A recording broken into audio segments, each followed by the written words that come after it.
Hey guys, welcome back to the Outfitter Connection podcast. This week we have on two really good friends of mine that they just got back from Africa. Their trips kind of overlapped, and we figured this was a really good time to get them both on to both share their experiences over there and kind of debunk some of the myths, talk about their experiences and what to expect if you are looking for an African safari, and maybe what to look for when you're choosing a outfitter over in Africa because there's a lot of people and some are really, really great and some not so much. So Felicia, Adam, how are you guys doing this afternoon? Great. I'm good. Absolutely. And so we're going to kind of transition to Felicia's side of this because this is now you just got back from your third year in Africa. You won your first trip on kind of explain how your first trip, how you ended up going to Africa, because it was never something that was on your radar. No, Africa was something where I was victim to falling to uneducated, and I had no interest in going. There was basically like an online fundraiser that was raising money for an organization called Raise 'em Outdoors. It's for youth camps and skill building for our children, and you basically paid like $25 and you had to share it and everything like that. So that's what I did. And through Ruger Vortex Girls with Guns, I won my first trip over there. And it was for two people for 6 days of hunting. We were there for 7 days, but 6 days of hunting. And it was 4 animals. And I won it. And I was like, I don't know who I would take to go do this. And I wavered on donating it back and ended up finding out that it was like my dad's passion to go over there. So we went. And that's where the whole journey began. And, going on our 4th year at and Adam, you've been at what, 4 trips now? You're going on 5? Yep. So it's not a place that you go just once. It's a place that feels your soul and It's over and over. Anywhere I've ever been to, it's something that has, for some reason, has made that gravitational pull to where, being in Wyoming, all I talked about was hunting and fishing. Now that I've been to Africa, all I look at and talk about is different other countries that I want to go now that I've been to Africa, where it's like once I kind of swallow this cup and get my fill, which there'll never be enough. But look at Australia. Look at the things that they have to offer there. Look at New Zealand. Some awesome red stags, the Himalayan tahr, chamois, awesome fallow deer. And then you start looking over Asia. Look at Pakistan. Look at Turkey. And to me, it once again, it comes down to that adventure. Like I want to experience some of these different animals where they're from. Like, would it be awesome to go to India and go shoot an axis or a nilgai in India, even though with their regulations I can't bring them back, but it would still be super cool. Like, what an adventure would that be to go say that you whacked an axis or a nilgai in India where they're located in, and who knows, maybe you got a chance to go see some tigers. Yep. Like, wouldn't that be awesome? So Felicia, you took your dad over there. You guys hunted several animals, and there was one animal that's always been, since you decided to make this trip over to Africa, there was one animal that you really wanted, that you've like fallen head over heels in love with, and that's the kudu. But even on 33,000 acres, as big as that piece of property is, it still took you all the way up almost till the last minute before you had to get back on your plane, make the 3 or 4 hour drive back to Johannesburg to harvest that animal. Yeah. And, as we talked about earlier, experience is everything. People have gone over there and been able to get on them right away. That wasn't the experience I had. And the gray ghost kudu is and will always be one of my top animals. Like, I would shoot a kudu every time. They're a wonderful hunt. They're a majestic animal. They have such a fantastic story. And we hunted a kudu 6 days straight, everything we shot, the sables, the impalas, the Nyala, zebra, all of that was shot in the process of pursuing a kudu. And I shot him like within, I think Michael told me we were turning around to get ready to head back to the lodge to go to the airport in like 20, 30 minutes. And Oh, I literally didn't know it was that. It came down to like last day, last minute. it was the last day, last morning, and we were on the back of the property, you know, the mountain Yeah. all the way back. So we were all the way back there, and up on the mountainside to my right, there was 2 big kudu, and they were in such dense cover that I couldn't get the scope on them. Like they blend so well that I could see them with my naked eye, but getting them in the scope was like impossible. Right. And literally I never got a shot on them. We went up, we went around the other side of the mountain. And as we were coming around the other side, these 2 monster bulls just run out in front of us. And Michael told me, shoot the one in the back. I pulled up, no sticks or anything. And I sunk a 338 into him. And like without hesitation, we were leaving without him in my eyes at that point. So I Right. wasn't let it slip through that opportunity. And he was just a monster kudu. I think he was 50, like not in length. I think it was 54 inches. And then, but he had, I was actually just talking to Michael about this. He had almost 6-inch curls. Mm-hmm. So for people that don't know what a kudu is or the standard of a kudu, that like 2 to 2.5 inch curl is pretty standard. Occasionally they'll hit like the 4 inches, but he told me that mine was actually closer to 6.5 inch set. Yeah. And so he was really wide. He didn't have that real tight spiral. He was almost like a big horseshoe. But beautiful bull, super old, like Adam was saying with his lion and his giraffe, like the kudu bull was, I think he was pushing over 10 years old. He had holes in him from fighting. His skin was practically leather. He didn't have the white stripes on him anymore. Yeah. So it's just good management, really good management. And the way that their horns tilt, they like with the curve, they turn. So his Right. horns were still back. They wouldn't typically consider him a shooter, but because of how old he was, he's beautiful. Adam's showing us his kudu, but they're a beautiful, majestic animal. Mine was just. Yeah, you can't, when you see these guys like in person, you cannot, like, it's just unreal. Like there's something unique about them and something special to, it's like the number 1 animal taken in Africa.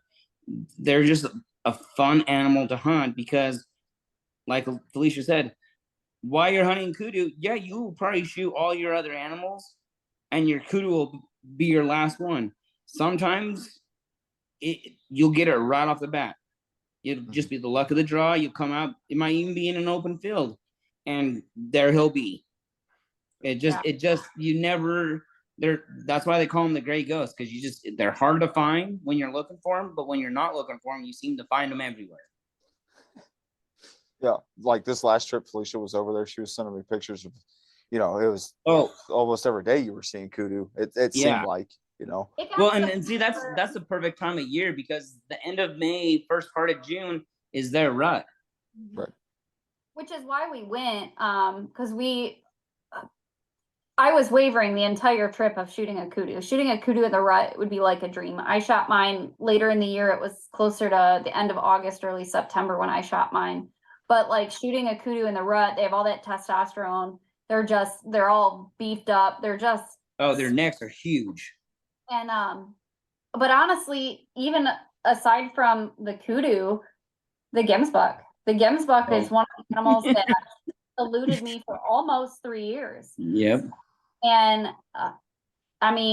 every experience is different. You'll get over there. We took a group last year, and one of the girls that day decided she wanted a gemsbuck, and her gemsbuck stood broadside for 20 minutes. Like he gave it up. And the part for me that bothers me with that is because everybody's experience is going to be different. You have somebody that might have to think 3 shots into an animal to get it on the ground where somebody else shot it once.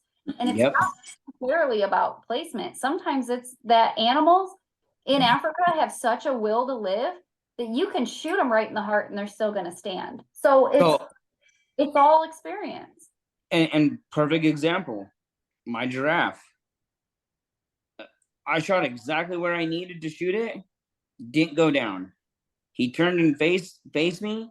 I sunk 2 into his chest. Nothing happened. He turned to the side, shot him right behind the shoulder again. Nothing happened. Finally, I actually ended up shooting him when he was running away from us at the base of the head. And so these animals, whether you shoot a zebra 5 times or you shoot it 1 time, these animals have a will to live, and they're going to do whatever it takes to live. Mm-hmm. Yeah, I mean, every animal is going to be different. Every experience is going to be different. When people ask, like with our groups, I'm constantly asked, like, what's my chances? And I was like, go over there without an expectation, because they're going to exceed your expectations over there. And you need to just like, Austin, we talk about this in the mountains. You have to take what the mountains provide. You have to take what Africa provides, because you don't have a say. Right. Michael told me this our very first trip over there. I don't know if you want me to swear or not, but he told me that you have these animals who have such a will to live and that are so smart that you're basically looking for your 15 minutes of fuck up. Yep. And that's what you are all day long. That's what you are praying for, is to find that animal that just has that 15 minutes of chasing that female, or doing something stupid to catch him. I mean, that's how I got my blue wildebeest last year. He was in his own world for a good 10 minutes, and they asked me if I wanted to shoot him, and I was like, yeah, where's the gun? Like, let's go. And we stalked in on him, but he had no idea we were there. Beautiful, like old bull, and wasn't on my list, but he came out because he provided the opportunity. It's like we've been in camp before you even got there. We've been in camp for probably 4 days, just booze cruising the heck out of Rhino Land. I don't think we ever left the bar for 4 days. And so finally I told the guys, I was like, dude, I gotta give my liver a break. Like I was like, I love this, but dude, we gotta go hunt. We gotta go do something. He's like, well, what do you want to hunt? I'm like, well, let's go look at the black impalas.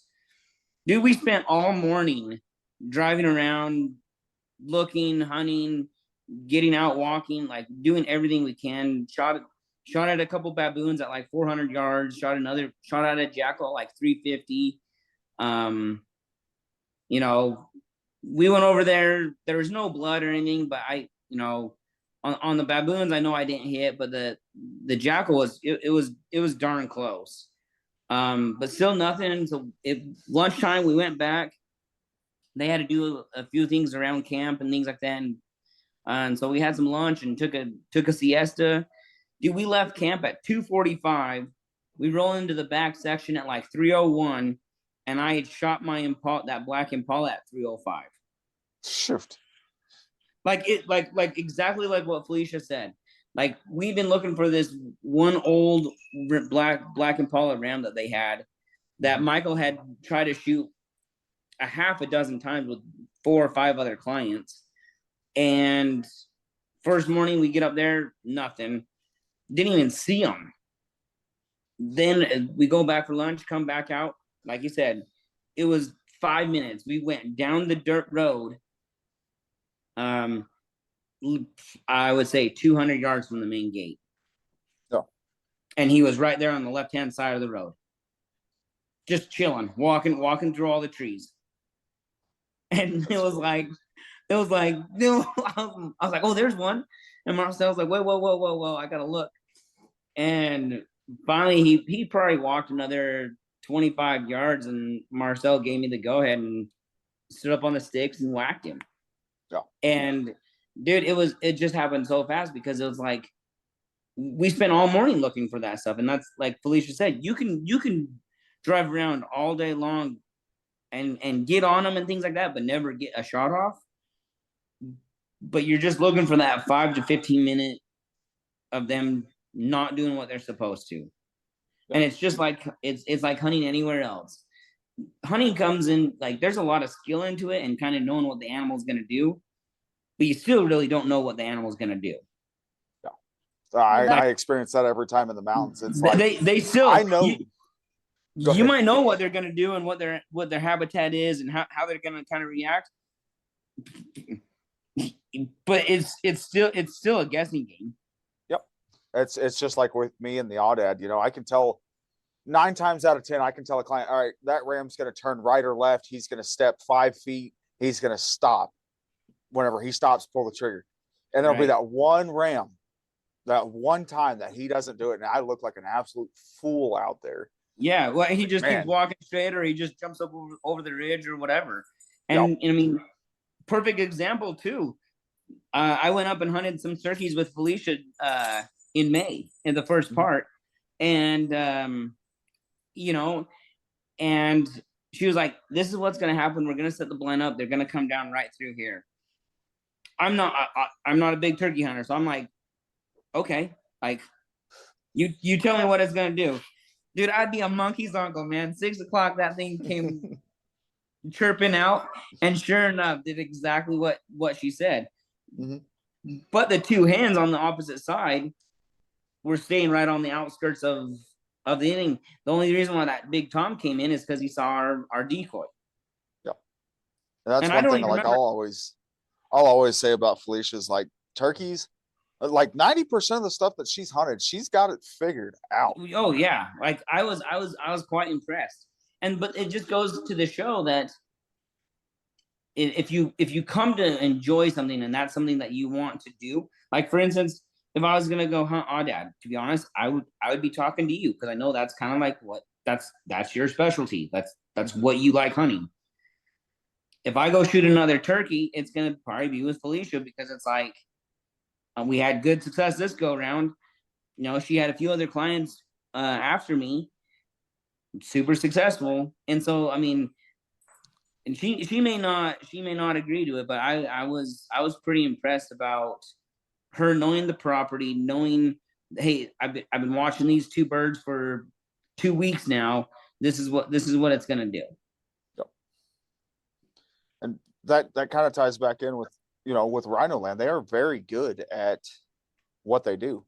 Oh, and man. Felicia, you know, you and Adam both, you guys have both been over there so many times, and you both kind of like, you guys go through them, but you guys kind of know like the game plan of what's going to happen before it ever really happens. So the game plan, you know what to look for. That's the thing about, well, one of the things, like how you were saying earlier, that I feel that a lot of other outfitters across the nation could learn from a place like Rhino Land and South African outfitters is, first of all, there's steps to being a PH. It's not just anybody can be a guide. There's a whole process. There's a 10-day school they have to do. Like, there is a process. They have to renew it, like up and up. These people know their shit. They're talking velocities.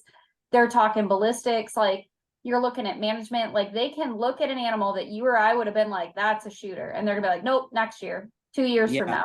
You know, like, it is insane how well they manage their animals. And if it's still in breeding prime, it's not a shooter. Like, they are looking for beyond breeding prime. They are looking for certain characteristics. They call it leopard bait. Like, you'll hear that a lot. If you see an impala that doesn't have deep seats, my first year there, the shooting the kudu on the last day was not for a lack of seeing kudu. We were seeing kudu every single day, 20 sometimes at a time. Like, we'd get on a group of kudu and we had a bachelor group of 5. And then like we went up the road a little bit and we had another bachelor group of 4. So it wasn't for a lack of seeing them. They weren't shooters yet. Like one of them literally, Michael told me next year he's a shooter. And my dad, like the devastation in him was like, yeah, we're here now. And he's like, nope, he's a shooter next year. I'd rather you leave without it and come back and get your trophy than leave here with a mediocre, and you pay all that money for a mediocre food. Well, and then too, you don't want something.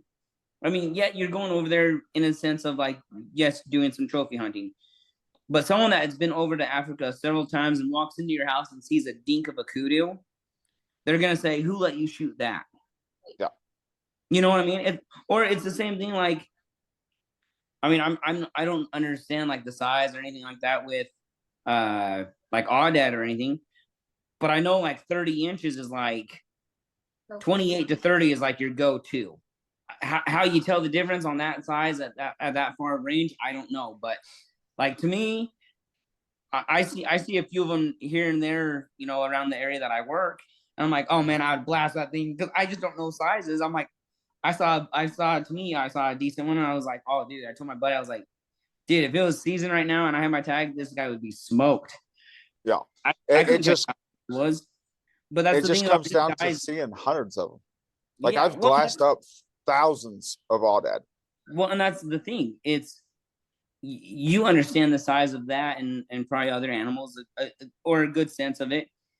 These guys in South Africa, looking at kudu, looking at impala, like Marcel looked at me and the one black impala that I shot.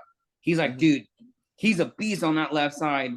The right side, I mean, he's still good, but man, that left side, he's 23, 24 all day long. And so for a black impala, that's massive. Yeah.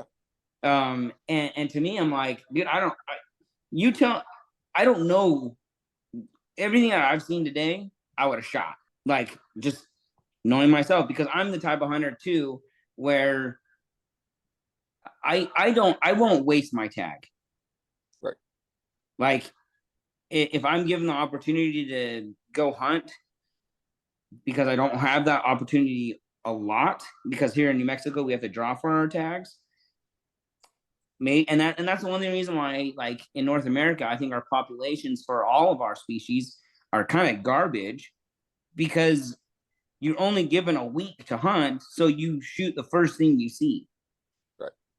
You know, it's not like you hold out and you can still use that whole tag for the rest of the year. Right. And I kind of use the analogy of like, you wouldn't hire the fire department to come do pest control, right? Depends on the pet. What's that? Depends on the pest.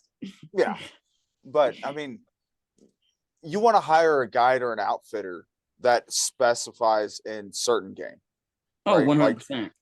Like Adam, Felicia, you guys wouldn't hire me to go on an elk hunt. I don't know the first two things about elk. I know what a good bull looks like, but I can't call one to save my life. Felicia, you've seen that firsthand hanging out in your dining room.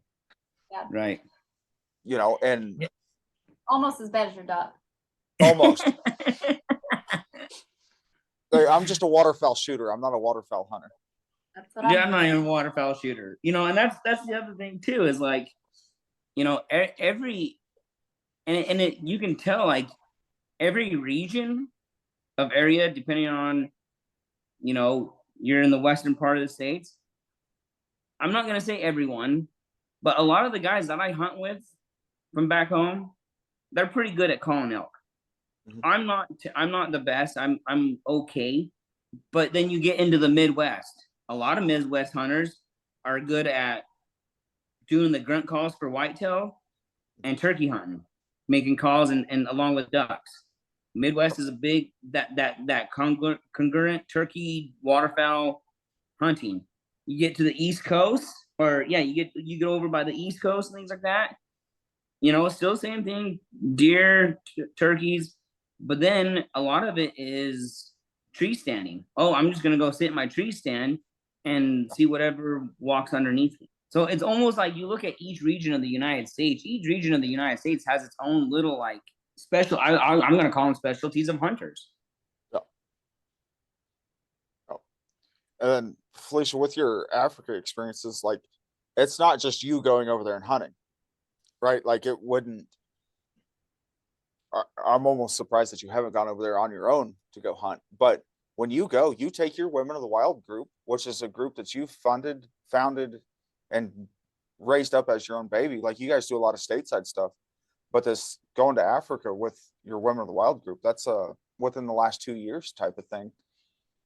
And so explain like kind of how that got started with your first hunt, and then now you've been over there 2 years with taking people from your group. And it's not just women, you guys kind of do a co-ed thing for Africa because it draws a different kind of crowd.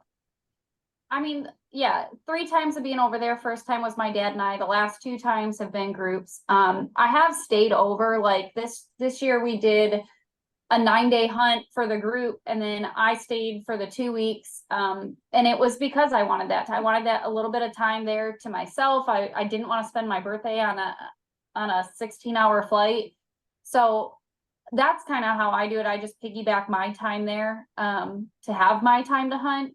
But my love for Africa, that first trip over there, I knew in the second day, like I went over there with the expectation, like I want my kudu, I want my gemsbuck, don't really care about everything else that I won, that if I'm gonna only do this once in my life, those are the 2 animals that I like had to have. Yeah. I knew on day 2 of our 6-day hunt that I was coming back.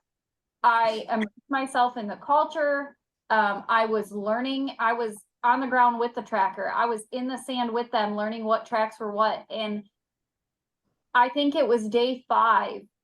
Marius had pulled me aside and he was like, "We want to work with you a lot. The way that you adapted our culture, the way that you are like looking at these animals." And it became a conversation of, how do I share this love and how do I share this experience with other people? Because I truly believe that all hunters, regardless if you think you're a trophy hunter or not, you need to come experience Africa, because you can do you can do the varmints, you can do the predators, you can make it whatever you want. But it's a place that I think every hunter should experience it, or non-hunter. I just think every person should experience South Africa, because it is a very humbling experience. Especially the drive into camp. Yeah. So, well, to me, hunting is not a necessity, right? Right. Hunting in South Africa 100% is a necessity.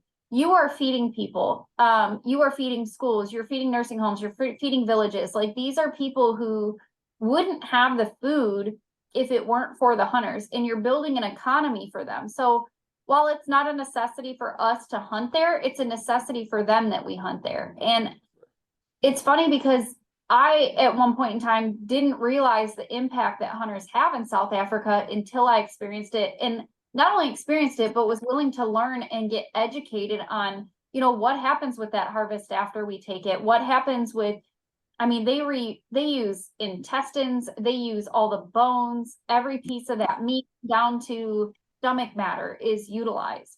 Like, they don't have a grocery store around the corner. Some of these people have to walk a mile just to get water. Some of these people will never see a shower or a toilet a day in their life, and you're aiding to their ability to have a better life. So it's like one of those moments where not all superheroes wear capes, and people who are anti-hunters are going to think that's absolutely disgusting. But the reality of it is these people in these villages who have absolutely nothing, sweetest, nicest, thankful people that you will ever meet in your life, you are making such a big impact. So it was a no-brainer to me of, how do we aid and help this? And yes, you're going over there, you're having fun, hunting is fun, absolutely, you wouldn't do it if it wasn't. But you're also aiding another country in feeding kids and women and beating the starvation. And it's just a really gratifying experience. Like, when you get to see where that meat goes, and you get to see, maybe products like, last year we brought gifts over for everyone in the compound, like basically the camp. We brought them to take home to the village.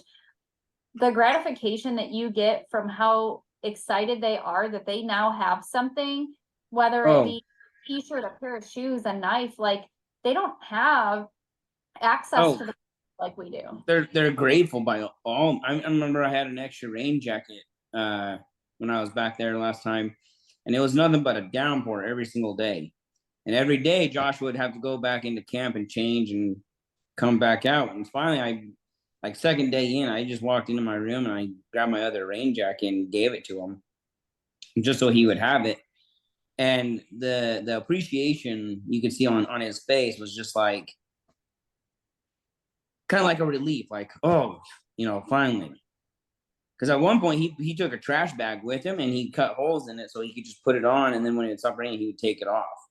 And we talked a bunch about this, and that's the thing that I think people need to understand is it, like you said, whether you're trophy hunting or not, like I would love to take my family over there and experience it. But yeah, that's the thing is like it's wild to me.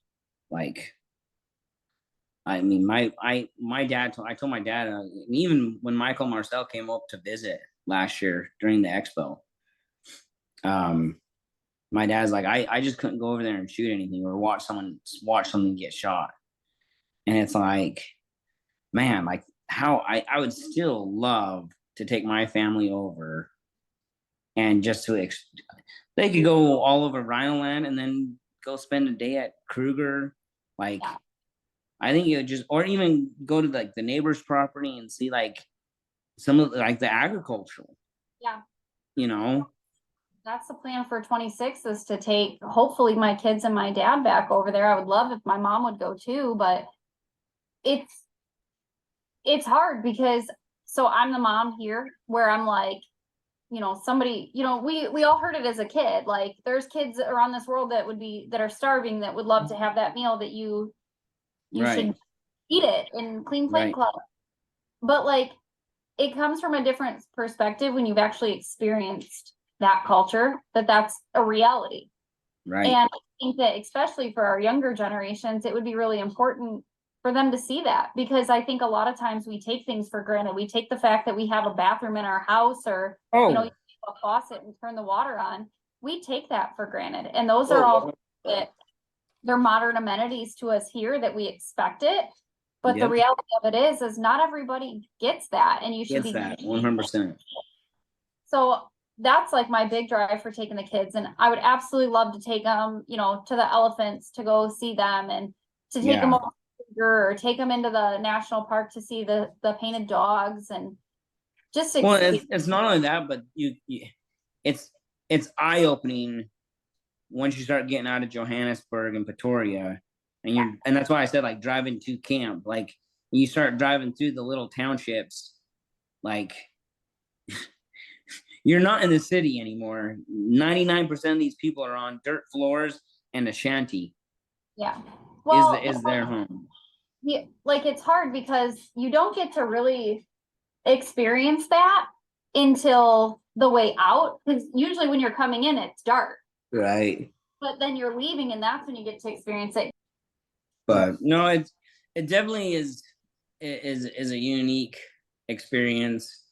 It's super cool to and that's honestly that's from the friendship that me and Felicia have made.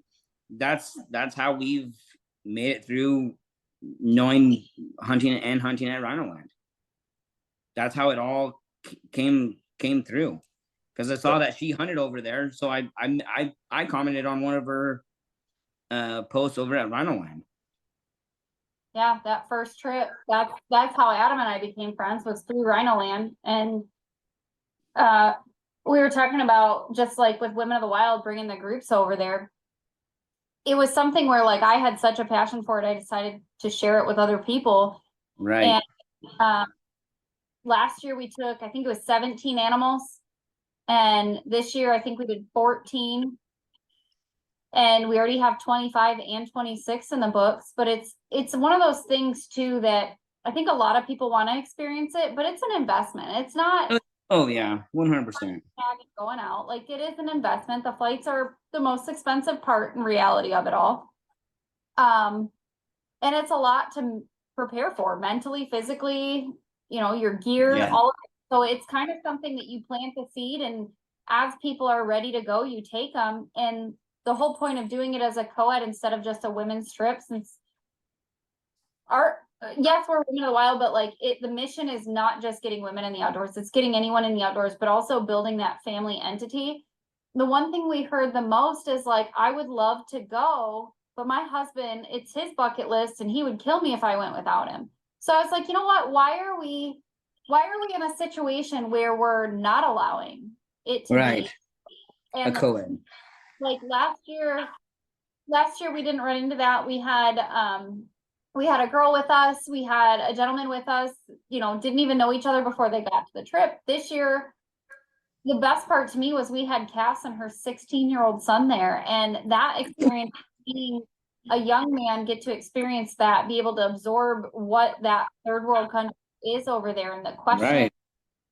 the intriguing it is that it's so different than what they're used to, even just hunting styles. Like Cass and I, we talked about it. She's, sit in a blind, you wait all day. Like Adam, you were saying, we hear more of like I don't want to call us the East Coast, but we're like mid-East. It's blinds and tree stands. Yep. So that's what she was used to. And she wasn't used to this like fast split decision. Like in Africa, a lot of the times it's very fast. It's making you have a minimum, I would say a minimum of probably maybe 10 seconds at most.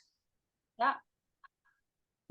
And that's the biggest thing is like, growing up elk hunting and stuff like that, 9 times out of 10, when you come across a ridge, as soon as you see elk, you're looking for a bull and you're looking to make a shot. Like you're not, oh, I got my time, I'm gonna sit down, I'm gonna make this big long shot or whatever, unless you're 2 ridges away and then they don't smell you or see you.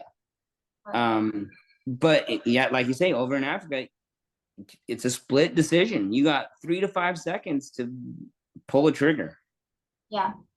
And it's just an experience that I think that it's very hard to come by. Like, yeah, you can go to Texas and you can get a similar experience, but you're not getting the culture. You're not immersing yourself fully in what that experience is. Because I'll tell you right now, one of my absolute favorite things about Africa is grabbing my coffee before anyone in the camp wakes up and having that coffee on my front porch and listen to those lions just baying away and watching that rise, and you hear the animals, and it's especially like time of the year, right? Like we were there the end of May, early June, and it's the rut for most of their antelope, but specifically the impala, and you can hear them groan in this grunt that is just so cool, and listening to them it almost sounds like it. Once you see the animal, you wouldn't expect that grunt or anything to come from that type of animal. It's very like demonic sounding. Yes. Pretty cool.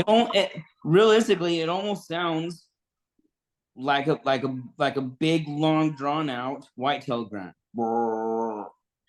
I'm not even kidding. I thought it was baboons the first time I heard it. You know how baboons will do that oh grunt? yeah. The first time I heard it, I was like, what the hell was that? And Michael was, that's impala, little lady. And I was like, there's no way. Yeah. And then like, I shot that broke-horn when we were talking about management. That was one of the things that I took this year, was a broke-horn impala. That's a death sentence for any animal over there once they get a broke-horn, because they become a detriment to the population that they become a hazard. They have to be removed right then and there. We got a call for a broke-horn impala, and they were like, somebody get ready. needs to do this now. And Michael was like, got the perfect person for it. Don't touch it. She'll be there in a minute. And it was just, a lot of people don't understand a lot of that. So it's just educating yourself. If it's something like Africa is ever something that's on your radar, educate yourself, because you're going to fall in love with it before you even get there. 100%. It's like with the neighbors having those lines over there. I'll never forget my very first trip. It was 3 o'clock in the morning, and I hear them start baying, and I'm like, "What is that?" Like, I put my head out the door, and I'm like, "What is going on here?" And I waited till about 5, and I was getting my coffee, and I was like sneaking around the camp, like looking around, and the hostess, her name was Michelle at the time. She was the first trip there. And she's like, "What? Are you okay?" I'm like, "Well, what's that sound?" She goes, "Oh, those are the lions across the road." I'm like, are they caged? Like what? They're like, "Oh, they're not caged, but they're in a big, electric fence. Like they're not getting out, but they're."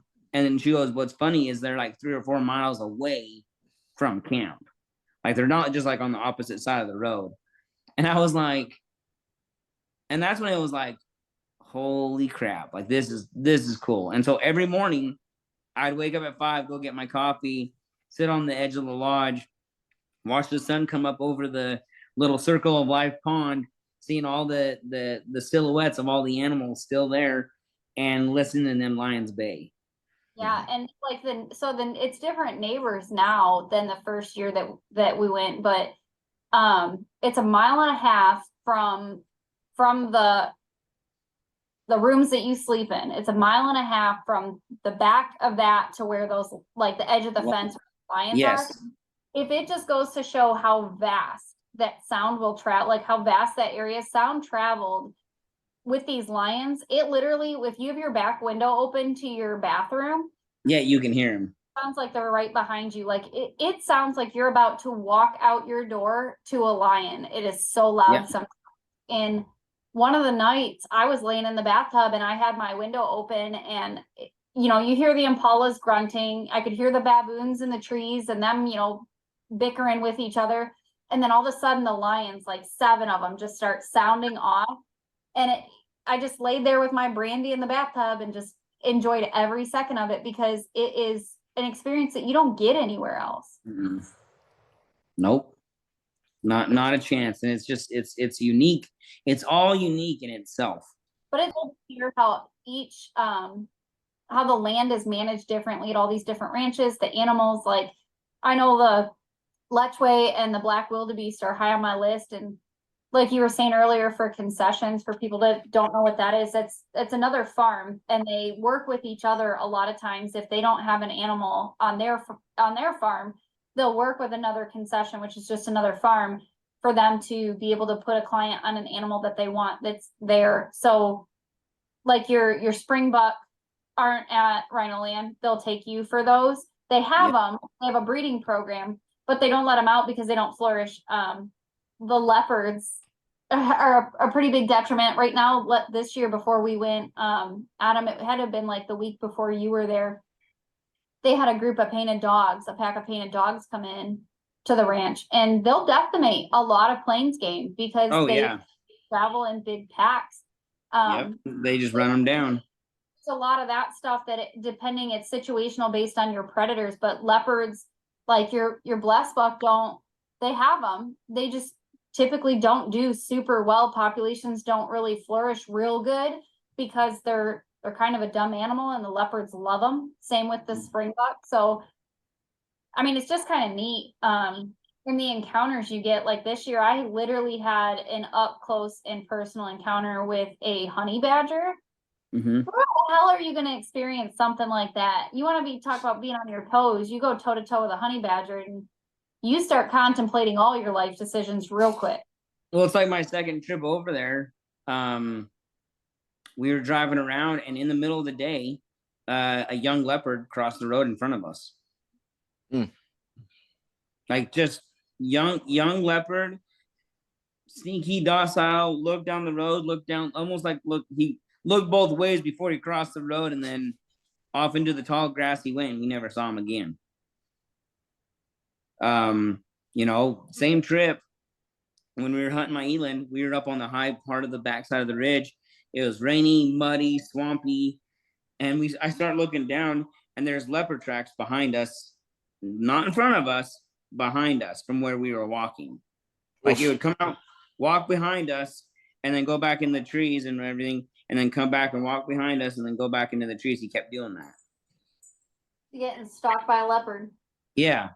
And it's like holy crap, like you would never think, you know, what, and that's the thing, over there around every corner you can see something new. Mm-hmm. I mean, the 2 times that I've been over there, this was the first trip that I've been over there, and I wasn't charged by an elephant. Yeah, I got charged instead. You know, and so it's like I didn't have the angry cow pissed off and come running down the hill, flapping her ears and blowing her trunk. But you know, that's the thing, is over there, everything and anything can happen. And the cool thing about it is you're probably with one of the best group out there. Mm-hmm. Like I've never, every outfitter, guide, whatever, they always have like one client that, you know, you hear about that they're not happy with right. Rhino Land. And talking to both of you, like as often as I do, you know, Felicia, you and I, we talk every day, damn near every day. Adam, you and I, we talk quite a bit. Right. and I've talked to several other people, that kind of go to Rhino Land and stuff, and it's like there's not a client that goes over there that doesn't have a decent time, and if they don't, it's under their own doing. Absolutely. You cannot go to a place like that with people like that and not have a great time. Like Yeah. even a sour apple is gonna have a great time over there.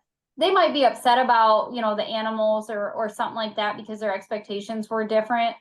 That's still not paying tribute to the fact that they had a good time. Like it's impossible to go over there and have a bad time with people like that. Right. They're And that's- family. They Oh, become- 100%. And that's why like every year now, I help them out when they come to like the Salt Lake show and they come to the West to do expos, and like when they come down to Midland, Texas and stuff like that, I'll help them set up their booth and be in the booth with them, because those guys can try to sell hunts all day long, but it does help when you actually have someone that's in the booth that's been there a handful of times and knows the area, not as well as they do, but knows the area really well and knows the animals really well. And you can show them videos, you can show them pictures, you can show them everything that you've gotten with these guys and stay like, look, like this is the success that you can have coming over here. Yeah. Because 9 times out of 10, even if there's an animal on your list and you don't get it, you're not paying for that animal. Obviously, now if you wound it, that's a different story. Yeah, you're gonna have to pay for it. Mhm. But if there's an animal on your list and you don't get the opportunity to shoot it, you're not gonna pay for that animal. Right. And even if you get the opportunity to shoot it and you miss, you don't hit it, you don't wound it, you're not paying for that animal. Yeah, there's no blood, you don't pay. And there's other places that have talked to that they say you get 100% opportunity, but not always the time to kill. And I was like, okay, well then if you get the opportunity, are you still charged on it? And most places that I've talked to in South Africa, if you, like you say, if you don't draw blood, you don't pay for it. Yeah.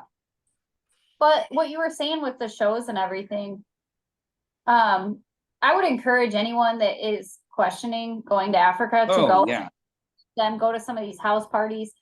I think it's imperative to have a client, like you said, from the States there, because you're getting a little bit more personable with it. But I think when you have them in the booth, you get to talk to them, you get to realize the people you're going over with and the camaraderie you're gonna have with them.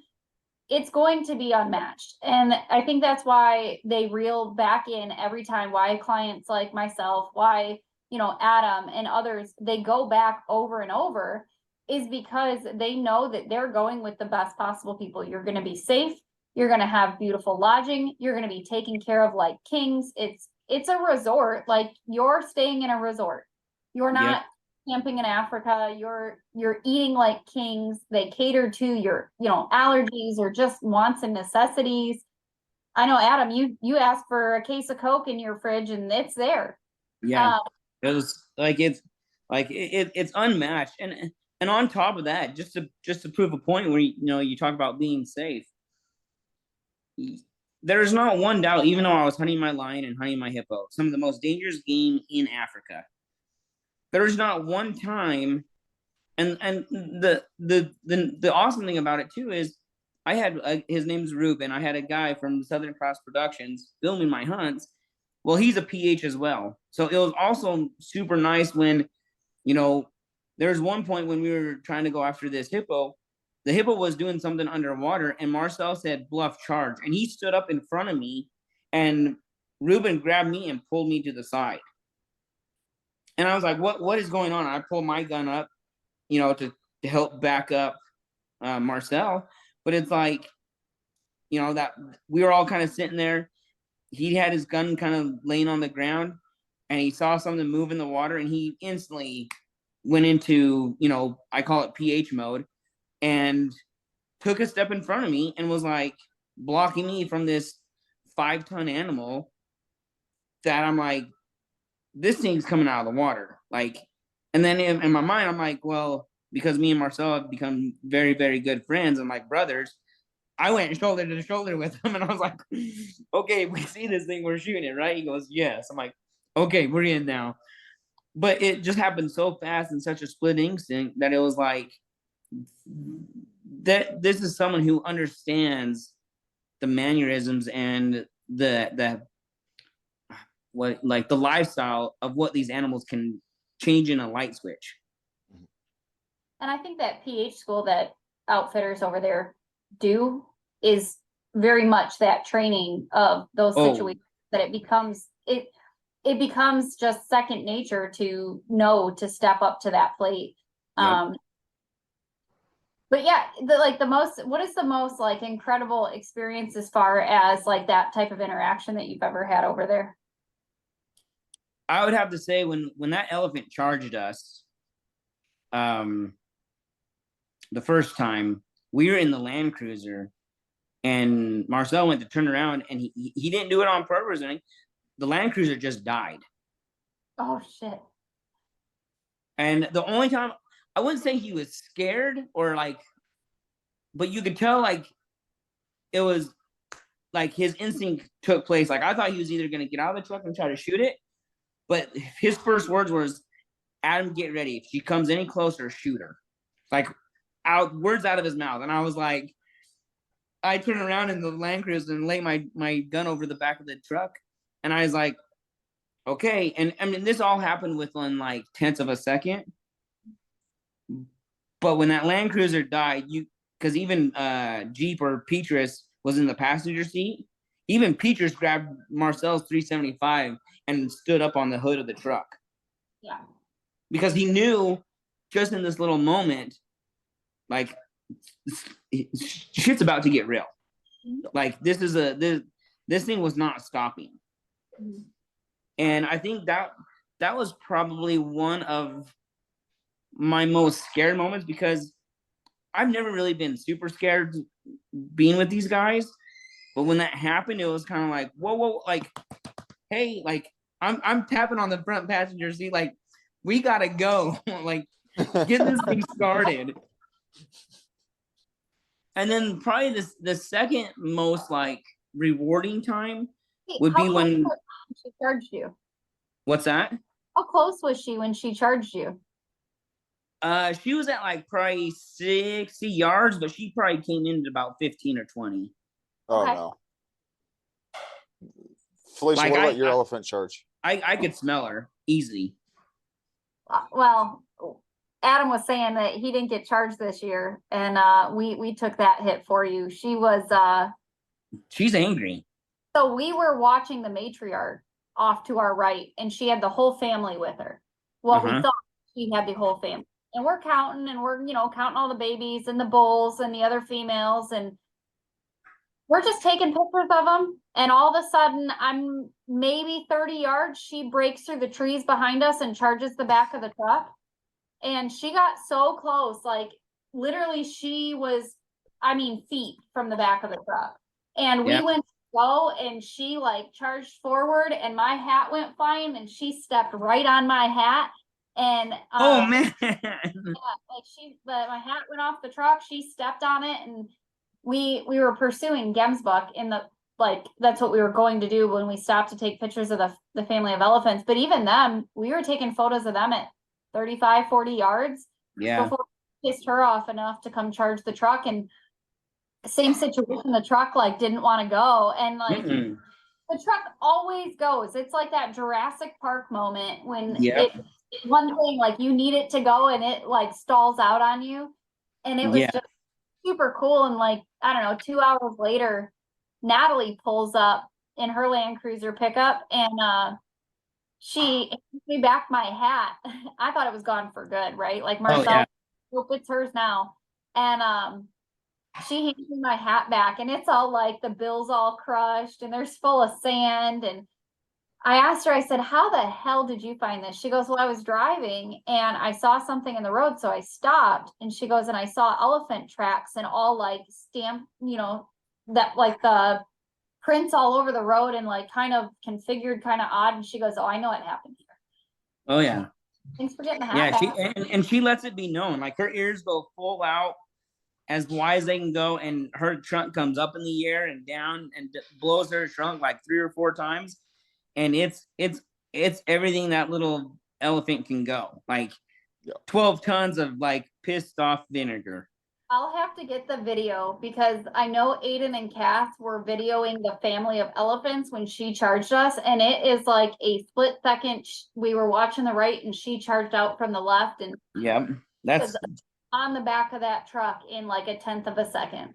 yeah. Oh yeah, they're And so fast, so fast. Felicia, talking about the photography stuff, you talk about, hunting these animals, but how much enjoyment do you also get out of, because you have a photography company and you took some really great photos of animals and like things that were going on this year at Rhino Land. How important is that for you to be able to bring back those types of photos, not just for yourself, but also for your Women of the Wild? We're in that conversation. It's imperative. You have to do it because I think that it starts the conversation of conservation of what these animals are. The elephant we were just talking about, she's not the matriarch, she's just the crazy female elephant. And but she charged us and I didn't even have the camera zoomed and I couldn't even get her full head in the photo because she was that close. And like having that conversation of like, okay, here was the matriarch, this is what a matriarch is. And I got some stellar photos of a beautiful bull kudu. A lot of people don't even know what that is. So you have having the, like, I would go over there with just the camera without an issue. You have to pull the trigger. I love watching other people hunt, but I have to have my camera on me every time we go out. I have to, like, it is always with me. And if I'm not taking the photos and I'm doing something with that client, Michael will take the camera and like him and I will go back and forth with it because there's so much to see, so much to experience, and you get those unique interactions. I wish they did good at night because we had some cool interactions with a hippo, almost ran us off the road and aardvarks and things like that. Yeah. It's just neat. Or like that low light, we saw 4 leopards one evening last year. And I wish I'd have got photos of them because they were just beautiful up on the top, up by Pride Rock. Adam, you'll know where that's at. So one of the mountains that sisters with Pride Rock, the 4 leopards, it was a mom and her 3 cubs were just hanging out at the top. And That's unreal.